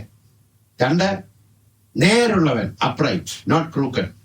3, ദൈവഭയമുള്ള ഭക്തനായ മനുഷ്യൻ. 4-ാമത്തേത്, ദേശത്തെ ഇയ്യോബ് എന്ന് പേരുള്ളൊരു പുരുഷനുണ്ടായിരുന്നു. അവൻ നിഷ്കളങ്കനും നേരുള്ളവനും ദൈവഭക്തനും. അടുത്തത് ശ്രമിച്ചു, ദോഷം വിട്ട് അകലുന്നവൻ. ഭക്തനെ എങ്ങനെ അറിയാവുന്ന അതിന്റെ അർത്ഥം? ദൈവദാസനെ എങ്ങനെ അറിയാവുന്ന അതിന്റെ അർത്ഥം? യഹോവ പ്രസാദിക്കുന്നവനെ എങ്ങനെ അറിയാവുന്ന അതിനർത്ഥം? ദൈവം പ്രകീർത്തിക്കുന്ന മനുഷ്യൻ എങ്ങനെ ആയിരിക്കും എന്നാണ്. ദോഷം വിട്ട് 2 ഭാഗമുണ്ട്. 2-ാം ഭാഗം അകലുന്നു. 2 കാര്യങ്ങളുണ്ട്. ദോഷം വിടുന്നു, ദോഷം വിട്ട് അകലുന്നു. ദോഷം വിട്ട് അകലണമെന്നുണ്ടെങ്കിൽ എന്റെ മനസ്സിൽ കൂടെ പോയ 3 ചിന്ത ഞാൻ പറയാനാണ്. ഈവിള് ആദ്യം യു മസ്റ്റ് ഡിറ്റക്ട് ഈവിൾ. ദോഷത്തെ തിരിച്ചറിയണം, അല്ലെങ്കിൽ പിന്നെ അകലാനുഭവത്തില്ല. ദോഷത്തിന്റെ ലാഞ്ചന കാണുമ്പോൾ അത് തിരിച്ചറിയാനുള്ള ഒരു കൃപ. 2, ആ ദോഷത്തെ വെറുക്കാനുള്ളൊരു ഹൃദയം. 3, ആ ദോഷം വിട്ട് ഓടാനുള്ളൊരു ദൈവിക ശക്തി. 3 കാര്യമാണോ? നമ്മൾ ജീവിക്കുന്ന ജീവിത സാഹചര്യത്തിലുള്ള ദോഷം കാണാൻ, ഇത് ശരിയല്ല, ഇത് നല്ലതല്ല, ഇറ്റ്സ് നോട്ട് ഗുഡ് എന്ന് തിരിച്ചറിയാനുള്ളൊരു കൃപ. 2, അതിനോടകത്ത് നിന്ന് ഒരു വെറുപ്പ്. പലതും വിട്ട് അകലാത്തതിന്റെ കാര്യം എന്താണെന്നറിയാം? അകത്തൊന്നും അതിനോട് വെറുപ്പില്ല. അകത്തൂടെ ചെറിയ സ്നേഹം അതിനോട് കിടക്കുക. അകത്ത് അതിനോടൊരു പറ്റുവാനം ഉണ്ടെങ്കിൽ എത്ര ശ്രമിച്ചാലും പോകത്തില്ല. പലരും പല കാര്യത്തിൽ വീണു പോകുന്നതിന്റെ കാര്യം അവിടെയാണ്. Not hating it. ഒരു ദേവാസൻ പറഞ്ഞു, the sin that you do not hate cannot be forsaken. വെറുക്കാത്ത പാപത്തെ ഉപേക്ഷിക്കാൻ കഴിയത്തില്ല. വെറുക്കാത്ത പാപത്തെ ഉപേക്ഷിക്കാൻ കഴിയും. നമ്മൾ ചെറുതായിട്ടൊക്കെ താലോലിക്കുന്നത് കൊണ്ടാണ് അതിപ്പോഴും ഇങ്ങനെ പറ്റിപ്പിടിച്ചിരിക്കുന്നത്. അപ്പോൾ ദോഷം വിട്ട് അകലണമെങ്കിൽ 1, ദോഷം തിരിച്ചറിയണം. 2, ദോഷം വിട്ട് ദോഷത്തെ വെറുക്കണം. 3, അകലണം. Move away. അപ്പോൾ ദൈവഭക്തനെ തിരിച്ചറിയുന്നത് ദൈവത്തെ ഭയപ്പെടുകയും ദോഷത്തിൽ നിന്ന് ഒഴിഞ്ഞു മാറി ജീവിക്കുകയും ചെയ്യും. സദൃശവാക്യം 8:13 വായിക്കുന്നു, യഹോവ ഭക്തി ദോഷത്തെ വെറുക്കുന്നതാണ്. ഡംഭം, അഹങ്കാരം, ദുർമാർഗം, വക്രതയുള്ളവായ എന്നിവയെ ഞാൻ പകയ്ക്കുന്നു. ദോഷം വിട്ടാകണം. വളരെ ചുരുക്കമായി ചില കാര്യങ്ങളോട് പറയാൻ ആഗ്രഹിക്കും. എങ്ങനെ നമുക്കിത് വിട്ടകലാൻ ഒക്കും? ഭക്തനായ മനുഷ്യൻ വിട്ടകലുന്നു അല്ലേ? 1, ദൈവത്തോടുള്ള ആ കമ്മിറ്റ്മെന്റ്, പ്രതിബദ്ധത ഉണ്ടാകണം. അതിന്റെ കാരണം ഈ പുറപ്പാട് പുസ്തകം 23:2 ദൈവം നേരത്തെ ജനത്തോട് പറഞ്ഞു, ഈ ബഹുജനത്തെ അനുസരിച്ച് ദോഷം ചെയ്യരുത് എന്ന് പറഞ്ഞാൽ കൂട്ടമെല്ലാം കൂടെ ഒരു വഴിയെ പോകുമ്പോ പ്രതിബദ്ധതയുണ്ടെങ്കിലേ അതിനകത്ത് മാറി നിൽക്കാനൊക്കത്തുള്ളൂ. എല്ലാരും അങ്ങനെ ചെയ്യുന്നത്. പിന്നെ ഞാനായിട്ട് എന്തിനാ? ഇല്ലയോ? എവരിബഡി. നമ്മൾ ചിലപ്പോൾ ചെയ്യുന്ന ഒരു കാര്യം കൂടെ ഉണ്ട്. ആ അധികാസനം അംഗീകരിച്ചല്ലോ. അല്ലെങ്കിൽ ആ കൂട്ടത്തിൽ ഇങ്ങനെയുള്ളതുണ്ടല്ലോ. ബഹുജനത്തെ അനുസരിച്ച് ദോഷം ചെയ്യും. Community should not force you into sin. കൂട്ടത്തിൽ കയറി ദോഷത്തിൽ വീഴാൻ ഇടയാകരുത്. കർത്താവ് പറഞ്ഞു, ഇടുക്കുവാതിലൂടെ അകത്ത് കടപ്പി. കാരണം നാശത്തിലേക്ക് പോകുന്ന വാതിൽ വീതിയുള്ളതാണ്, വഴി വിശാലവും, അതിൽ കൂടെ കടക്കുന്നവർ അനേകരുമാകുന്നു. അപ്പൊ നോക്കുന്ന ഉടനെ ഒരു കൂട്ടം ഇങ്ങനെ വലിയ കൂട്ടമാകും. മറ്റേ സൈഡിൽ കൂടെ ഈ ഇടുക്കുവാതിൽ കൂടെ പോകുന്ന കുറച്ച് കൂട്ടമേ ഉള്ളൂ. Easy to be in the crowd. കൂട്ടത്തിരിക്കുന്ന ഇഷ്ടം. പ്രത്യേകിച്ച് ഞാനും നിങ്ങളും ഒക്കെ ശ്രദ്ധിക്കണം. അപ്പോൾ ഒന്ന് കമ്മിറ്റ്മെന്റ്. 2 Thessalonians 5:22 സകലവിധ ദോഷവും വിട്ടകലുവീൻ. കേട്ടോ, ഇംഗ്ലീഷിൽ അല്പം കൂടെ നല്ല depart from every appearance of evil. അതായത് ദോഷമൊന്നല്ല, ദോഷമായി തോന്നുന്ന കാര്യങ്ങളിൽ നിന്ന് വിട്ടുമാറി ജീവിക്കണോ. നമ്മുടെ ഹൃദയത്തിലേക്ക് അത് കയറിയെന്ന് ഞാൻ വിശ്വസിക്കുക. ദോഷത്തെ വിട്ടുമാറുകയല്ല, ദോഷമെന്ന് തോന്നുന്ന appearance of evil keep away. അപ്പോൾ അതിനൊരു കമ്മിറ്റ്മെന്റ് ഉണ്ടാകും. എന്ത് തന്നെ വന്നാലും ഞാൻ അതിൽ നിന്ന് വിട്ടുമാറും. Detect evil, detest evil, depart from evil. ദോഷമായതിനെ കണ്ടെത്തുക, കണ്ടെത്തുന്നതിനെ വെറുക്കുക, വെറുക്കുന്നതിൽ നിന്ന് ഓടി മാറുക. നീയോ ദൈവത്തിന്റെ മനുഷ്യനായുള്ളവേ, ഇതൊക്കെ വിട്ട് ഓടണം. നോക്കട്ടെ, രണ്ടാമത്തെ കമ്മിറ്റ്മെന്റ് കഴിഞ്ഞു. രണ്ടാമത് ഡിസിപ്ലിൻ. ദോഷം വിട്ടകലണമെന്നുണ്ടെങ്കിൽ ശിക്ഷണം വേണം. ഇതേ ഭക്തനെ നമുക്ക് നോക്കാം. 31-ാമത്തെ അധ്യായത്തിന്റെ 1-ാമത്തെ വാക്യത്തിൽ, ഞാൻ എന്റെ കണ്ണുമായി ഒരു നിയമം ചെയ്തു, പിന്നെ ഞാൻ ഒരു കന്യകയെ നോക്കുന്നത് എങ്ങനെ? ഞാൻ എന്റെ കണ്ണുമായിട്ട് ഞാൻ ഒരു കവനന്റ് ചെയ്യുന്നു.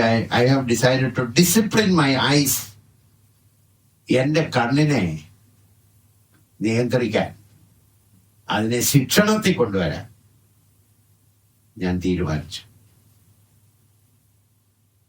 ആ ഡിസിപ്ലിന്റെ ഒരു ഭാഗം എന്നാണെന്നറിയാം. കർത്താവ് പറഞ്ഞു, വലം കണ്ണ് നിനക്ക് ഇടർച്ച വരുത്തുന്നെങ്കിൽ അതിനെ ചുവന്നെടുത്ത് എറിഞ്ഞുകള. എന്ന് പറഞ്ഞാൽ എടുത്തു കളയാനല്ല, ഈ കണ്ണിനോട് കർശനമായി ഇടപെട്ടെങ്കിലേ. നമ്മുടെ പ്രിയ മനു സഹോദരന്റെ വാക്ക് ഉപയോഗിച്ചാൽ, കണ്ണിനോട് കർക്കശമായിട്ട് ഇടപെട്ടാലേ ശരിയാക്കൂ.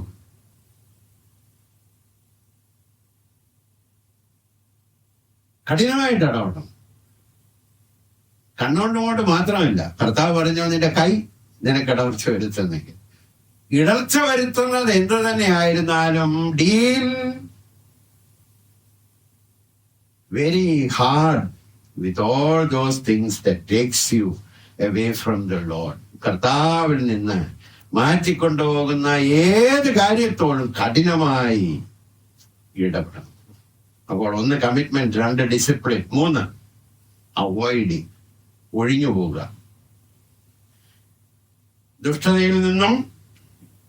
ദുഷ്ടതയിൽ രസിക്കുന്ന ആളുകളിൽ നിന്നും, people of evil and occasions of evil എന്ന് വെച്ചാൽ അതിനുള്ള സാഹചര്യത്തിൽ നിന്നും നമ്മള് അവോയ്ഡ് ചെയ്യണം, ഒഴിഞ്ഞു മാറണം. ഒന്നുകൂടെ പറയട്ടെ, ദോഷകരമായ കാര്യങ്ങളിൽ നിന്നും. 2, ദോഷകരമായി പ്രവർത്തിക്കുന്ന വ്യക്തികളിൽ നിന്നും. 3, ദോഷത്തിലേക്ക് നമ്മെ കൊണ്ടുപോകാൻ സാധ്യതയുള്ള സാഹചര്യത്തിൽ നിന്നും ഒഴിഞ്ഞു മാറും. സങ്കീർത്തനക്കാരൻ പറഞ്ഞു, ദുഷ്ടന്മാരുടെ ആലോചന പ്രകാരം നടക്കരുത്. 2, എവിടുന്നും പാപികളുടെ വഴിയിൽ നിൽക്കരുത്. 3, പരിഹാസകളുടെ ഇരിപ്പിടത്തിൽ ഇരിക്കരുത്. പറഞ്ഞ് ഇവിടെ നിന്നെല്ലാം പോയിക്കോണം. പലപ്പോഴും നമ്മുടെ മനസ്സിലൊരു ഫോൾസ് ഉറപ്പുണ്ട്. എന്ന് പറഞ്ഞാൽ വ്യാജമാണ് അത്. എനിക്ക് അവിടെ ഒക്കെ പോയാലും എനിക്ക് കുഴപ്പമൊന്നും പറ്റുകയല്ല. അങ്ങനെ ചിന്തിക്കരുതേ. നമ്മളെല്ലാം ബലഹീനരാണ്. വീണു പോകാവുന്ന സാഹചര്യങ്ങളിൽ നിന്ന് ഒഴിഞ്ഞു മാറും. അതുകൊണ്ടാണ് ക്വസ്റ്റ്യനബിൾ, അതായത് നമുക്ക് സംശയം തോന്നുന്ന സാഹചര്യങ്ങളിൽ നിന്നെല്ലാം ഓടി ഒളിക്കണം. Avoid it. ഈ ലോകത്തിൽ നമുക്ക് ഒരുപാട് സെലിബ്രേഷനൊക്കെ ഉണ്ട് അല്ലേ? നമുക്ക് ഒരുപാട് കൂട്ടങ്ങളും കൂട്ടായ്മകളും കൂട്ടുകാരും ഒക്കെ ഉണ്ട്. ചില കൂട്ടുകാരോടുകൂടെ അല്പസമയം ചെലവഴിച്ചാൽ നമ്മുടെ ആത്മീക ജീവിതത്തിന്റെ ശക്തി കുറയും. അവരിൽ തന്നെ വലിയ തെറ്റൊന്നും ഉണ്ടായിട്ടില്ല. ഈ ദോഷം വിട്ടകലണമെന്ന് കേട്ടിട്ടുള്ള കൂട്ടമല്ല ആ കൂട്ടം. ആ കൂട്ടത്തിൽ നമ്മൾ ഇടപെട്ടാൽ ഇറ്റ് ഈസ് നോട്ട് ഗുഡ്. അപ്പോൾ അവർക്ക് എന്തുകൊണ്ടാണ് നമുക്ക് ആ ശക്തി ഇല്ലാതെ പോകുന്നതിന്റെ കാരണം? We like all those areas. ഇങ്ങനെയുള്ള ആളുകളെ അവരിൽ നിന്നെല്ലാം ഓടി മാറി നിൽക്കണമെന്നല്ല, അവരോട് സംസാരിക്കാതിരിക്കണമെന്നുള്ള, അവരോടുള്ള സഹവാസമില്ല. അങ്ങനെയുള്ള കൂട്ടങ്ങളിൽ നമുക്ക് സന്തോഷമില്ല. സദൃശവാക്യം 4:14 ദുഷ്ടന്മാരുടെ പാതയിൽ നീ ചെല്ലരുത്, ദുർജനത്തിന്റെ വഴിയിൽ നടക്കുകയും വരുത്. എത്ര കറക്റ്റായില്ലേ? ഇങ്ങനെ അദ്ദേഹം ജീവിച്ചതുകൊണ്ട് നിഷ്കളങ്കനും നേരുള്ളവനും ദൈവഭയമുള്ളവനും ദോഷം വിട്ട് അകന്നതും കൊണ്ട് തമ്പുരാൻ പറഞ്ഞു, ഇവനെ പോലെ ഒരുത്തൻ ഭൂമിയുടെ പരപ്പിൽ ഇല്ല. God's word of honour. ദൈവം അങ്ങ് മാനിച്ച മനുഷ്യനെ. 2, ലോകത്തിലോ? ഇയ്യോബിന്റെ പുസ്തകം 29:7 മുതൽ 11 വരെയുള്ള വാക്യം ഞാനിന്ന് വായിക്കുകയാണ്. ഇയ്യോബ് തന്നെ പറഞ്ഞു കേട്ടോ, ഞാൻ പുറപ്പെട്ട് പട്ടണത്തിലേക്ക് പടിവാതിൽക്കൽ ചെന്നു. അദ്ദേഹം പുറപ്പെട്ട് പട്ടണത്തിന്റെ പടിവാതിൽ ചെന്നു. വിശാല സ്ഥലത്ത് എന്റെ ഇരിപ്പിടം വയ്ക്കുമ്പോൾ, ഞാൻ അവിടെ പോയി ഇരിക്കുമ്പോൾ, ശ്രദ്ധിച്ചോണേ, യൗവനക്കാർ എന്നെ കണ്ടിട്ട് ഒളിക്കും, വൃദ്ധന്മാർ എഴുന്നേറ്റ് നിൽക്കും, പ്രഭുക്കന്മാർ സംസാരം നിർത്തി കൈ കൊണ്ട് വാ പൊത്തു, ശ്രേഷ്ഠന്മാരുടെ ശബ്ദം അടങ്ങും, അവരുടെ നാവ് അണ്ണാക്കോട് പറ്റും, എന്റെ വാക്ക് കേട്ട ചെവി എന്നെ വാഴ്ത്തും, എന്നെ കണ്ട കണ്ണ് എനിക്ക് സാക്ഷ്യം നൽകും. അയ്യോ, എന്തൊരു ഓണറാന്ന് നോക്കി ചെറുപ്പക്കാർ. അവരുടെ വഴികളിൽ ഈ ഒരു മനുഷ്യൻ വരുന്നത് കാണുമ്പോൾ ഓടും. വൃദ്ധന്മാർ ഇദ്ദേഹത്തെ ആദരിക്കും, പ്രഭുക്കന്മാർ സംസാരം നിർത്തി. ഞാൻ ഇതിനെക്കുറിച്ച് എന്റെ ഭാഷയിൽ ഒരു വ്യാഖ്യാനം തരാം. അതായത്, ഇങ്ങനെ ജീവിക്കുന്ന ഈ ജീവിതത്തിനെതിരായി പറയാൻ നാവില്ല, ഒക്കത്തില്ല. അത്ര ഭക്തിയുള്ളൊരു ജീവിതം. എന്റെ വാക്ക് കേട്ട ചെവി, ഞാൻ സംസാരിക്കുമ്പോൾ കേൾക്കുമ്പോൾ ആ ചെവി എന്നെ വാഴ്ത്തും. എന്നെ ആരെങ്കിലും കണ്ടാൽ ആ കണ്ണ് എനിക്ക് സാക്ഷ്യം തരും. Power of a godly life. ഭക്തിയുള്ള ജീവിതത്തിന്റെ ശക്തി. ദേശത്ത് ഒരു പുരുഷനുണ്ട്, അവനെ പോലെ ഭൂമിയുടെ പരപ്പിൽ നിഷ്കളങ്കനും നേരുള്ളവനും ദൈവഭയമുള്ളവനും ദോഷം വിട്ടകലുന്നതുമായ ആരും ഇല്ല. അവനെ കുറിച്ച് ദൈവം പുകഴ്ത്തി, ദേശം ആദരിച്ചു. എന്റെ ഓർമ്മയിൽ ഒരു ചരിത്രം വരുന്നു. ചാൾസ് ഫിനി, അദ്ദേഹം അനുഗ്രഹിക്കപ്പെട്ട ദൈവദാസൻ, ഉണർവിന്റെ പ്രസംഗകനാണ്. പാപത്തെ വെറുക്കുകയും പാപത്തോട് പോരാടുകയും ചെയ്യുന്ന ഒരു മനുഷ്യനാണ്. അദ്ദേഹം ഒരിക്കലും ഒരു ഇൻഡസ്ട്രിയിൽ ചെന്ന് കയറിയെന്നാണ് പറയുന്നത്. വ്യവസായശാലയിൽ ഒന്ന് കയറി. അപ്പോൾ അവിടെ ജോലി ചെയ്യുന്ന ഒരുപാട് യൗവനക്കാരികളുണ്ട്. അപ്പൊ സുവിശേഷകൻ വരുന്ന കണ്ടപ്പോൾ അവർ തമ്മിൽ സംസാരിച്ച് പരിഹസിക്കാൻ തുടങ്ങിയെന്നാണ് ചരിത്ര എഴുത്തുകാരൻ പറഞ്ഞത്. അദ്ദേഹം അതിനെക്കുറിച്ചൊന്നും സംസാരിച്ചില്ല. അദ്ദേഹത്തെ കൊണ്ടുവന്ന ആളുകളോട് ചേർന്ന് വ്യവസായശാല കണ്ടങ്ങനെ അങ്ങ് പോയി. എന്നാൽ അദ്ദേഹം ആ വാതിലിൽ കൂടെ പുറത്ത് ഇറങ്ങുന്നതിന് മുമ്പ് വ്യവസായശാലയിൽ ഭയങ്കര നിലവിളി ഉണ്ടായി, പാപബോധം.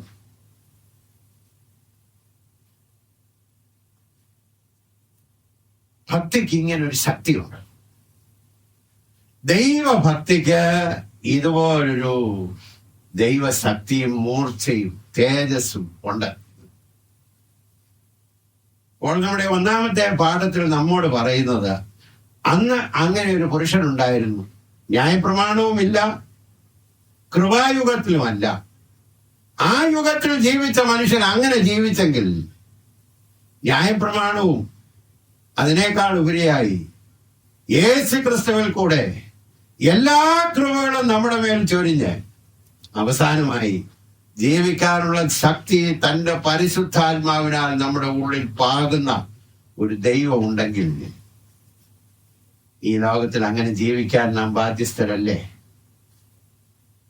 കർത്താവിനോട് പറയണം, കർത്താവേ,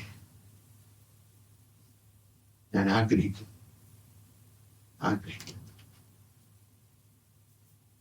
ദൈവം നമുക്കതിനുള്ള ശക്തി, ധൈര്യവും കൃപയും തരട്ടെ. ആത്മാവിൽ ശക്തിയോടെ ജീവിപ്പാൻ, ആത്മനൽവരങ്ങൾ നിത്യവും പ്രകാശിപ്പാൻ, ആത്മനായിക നിരന്തരമായി എന്നിൽ ആത്മദാനങ്ങൾ പകരണമേ തമ്പുരാനെ, എല്ലാം അങ്ങേ മഹത്വത്തിനായി. Praise the Lord. ഇന്ന് നമ്മുടെ വിവിധ സ്ഥലങ്ങളിൽ ഇരുന്നു കൊണ്ട് ഈ ദൈവവചനം കേട്ടു. നൂറ്റാണ്ടുകൾക്ക് മുമ്പ് ഇങ്ങനൊരു മനുഷ്യനുണ്ടായി. ഈ കാലഘട്ടത്തിൽ ദൈവം നമ്മളെ ഈ പദവിയിലേക്ക് വിളിക്കുന്നു. കർത്താവ് അതിന് നമുക്ക് കൃപയും ശക്തിയും തന്ന് നടത്തുവാനാകട്ടെ. ആമേൻ.